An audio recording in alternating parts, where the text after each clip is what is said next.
L'histoire que vous allez entendre est fictive. Ce ne serait que hasard s'il y avait corroboration entre ce récit et une quelconque réalité. Et pour vous la raconter, mesdames et messieurs, nous avons l'honneur d'avoir avec nous nul autre que l'infâme Monsieur Bacali. Mesdames et messieurs, Monsieur Bacali. Le tout se déroule dans un quartier blanc. Un but d'elle-même, elle est belle, aura bientôt 30 ans. Déjà établi sa routine, elle n'est pas du genre à sortir et rester à la maison tranquille. Tasse de tisane à la vanille. Elle est aussi simple qu'elle est belle. Tu devrais la voir, mec, ton douceur solide comme du béton. Elle porte ses robes rouges qui s'arrêtent juste au ras des fesses, tellement ronde qu'on croirait qu'elle va nulle part sans son ballon de basket. Ah, combien de mecs vont tenter leur chance, mais auront le vertige à la hauteur de ses attentes. File d'attente, les prétendants ont une grande patience, pure au point où ses parents l'ont appelée Blanche.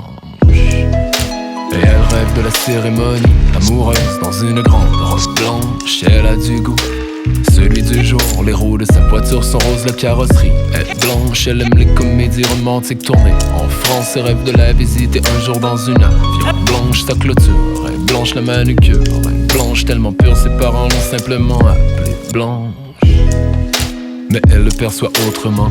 C'est à force de tout avoir qu'on se demande ce qui cloche autant. Changement de décoration dans tous les pièces. Et puis il lui reste encore cette envie de sortir même par les jours, de pluie tailler et retailler. Mec, quand je parle de sa pelouse et de sa haie qu'elle fait sculpter cette fois en caribou, elle essaie tous les animaux. Bientôt ça ressemble à un zoo qui empaillerait tous ces bêtes pour être certaine qu'elle reste à la cour.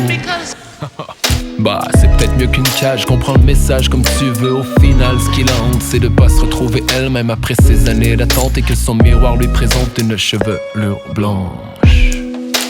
Histoire écrite blanc sur blanche au salon de coiffure, elle se confia à des collègues blanches d'être insatisfaite par la faute d'une toute petite queue blanche. Sans trouver de plaisir, elle mourut au fond de 4 planches, mais de couleur blanche. Elle qui rêvait de la cérémonie amoureuse dans une grande robe blanche. Elle avait pourtant du goût, celui du jour. Les roues de sa voiture étaient roses et la carrosserie blanche. Elle aimait les comédies romantiques tournées en France et rêvait de la visiter un jour dans une avion. Blanche sa clôturée, tête blanche manucurée, tête blanche sur une pièce de marbre blanc. C'est maintenant écrit Blanche. Et continuera la vie entre blanches. Nouvelle tradition pour les prochaines générations blanches. La première gorgée d'une grande canette de bière blanche doit être versée au sol en mémoire de notre chère Blanche qui vécut où la vanille est une saveur blanche, où la télévision ancienne jouait en blanc. Et Blanche, elle fit le tour de la planète à la recherche d'un peu de soleil et se fit bronzer pour revenir de plus en plus blanche. Propulse Entertainment.